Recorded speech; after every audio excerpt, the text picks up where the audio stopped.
Greetings. Today is May the 3rd, 2023. My name is Brother Leroy Shabazz. I want to give you some quick insight into some emergency management reality.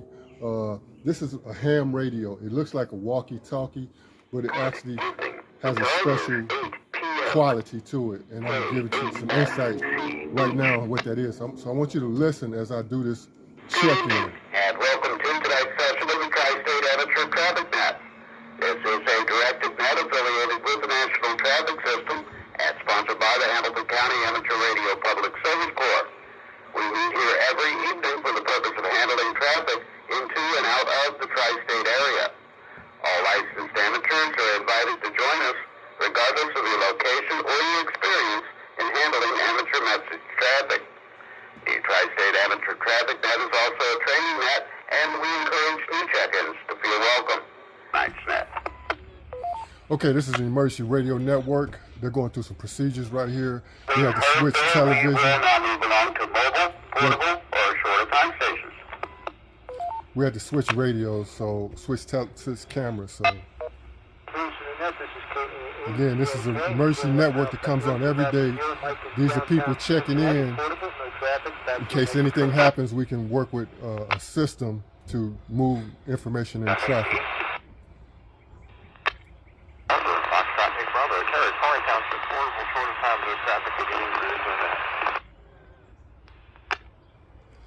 This is KE8JTK, Kilo Echo 8, Julia Tango Kilo.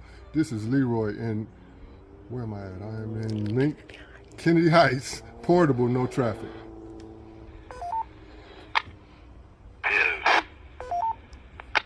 Whiskey Bravo 8, Victor November Hotel, Mobile 8, WB8VMH Mobile 8. The name is Mike. QTH is Clifton. No traffic, short of time. Go ahead and pause right there and go back up to the top of that list. Moving to Mike, KAAZAK, got you portable tonight. Terry and FAB got you both portable short time. Leroy, KE8JTK, got you portable. And then Mike, WB8VMH, got you mobile and short time as well. Do we have any additional mobile, portable, or shorter time stations?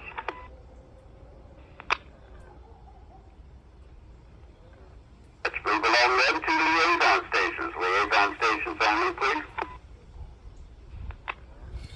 Now I'm going to end this video real quick because again, what this network is able to do, which comes on every night, is able to, in case of an emergency, grid down, no phones. I can use this radio to connect to a network of other ham radios who would be able to get traffic or information to different areas.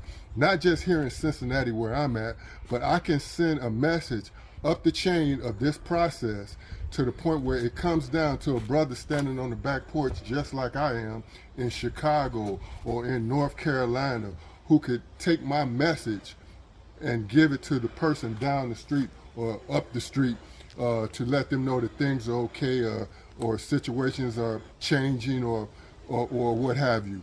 So I just need you to understand that there is a process of communication that's out there.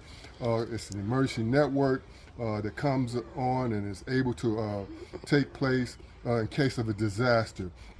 And I'm going to end by saying that I worry about the fact that if the grid goes down, there are people, for example, in public housing or people who are major renters. And after about 2 or 3 weeks with the grid down, the only way that you would know that these radio people are in the area or working is because there'll be a system that if you can't stay in your house, you can't stay in public housing, these guys will be contacting the buses and the other transportation processes to get you on buses, to get you moved somewhere. I'm not saying they're bad. I am saying that there's some of these people out here really don't care anything about black people and may not help with the process of moving information that's critical to helping certain communities. Certain guys on this radio locally, I've heard them refer to our neighborhoods as the killing fields. So I need you to understand that there's a process. I don't need to be the only ham radio operator in the city of Cincinnati on this emergency network, the only black one at that, on this network at 8 o'clock, knowing how this process works. I need other brothers to help with this process. So because I'm short of time and I'm already late for the Nation of Islam meeting, because I had to stay till 8 o'clock in order to do this. It's Wednesday, so let me go ahead and conclude this right now and follow up at a later date with some more information about ham radio, emergency communication, what that's all about, how it can help you, or how it can help you get to a FEMA camp and not hear nothing about you. And I'll just add this one caveat. Even if people during an emergency situations have to go to a FEMA camp because there's no electricity, there's no food, no water, if you even went with a ham radio because you've taken the training for this, you're going to have to learn emergency management. You don't know how to protect your life. You don't know what to do when disaster strikes.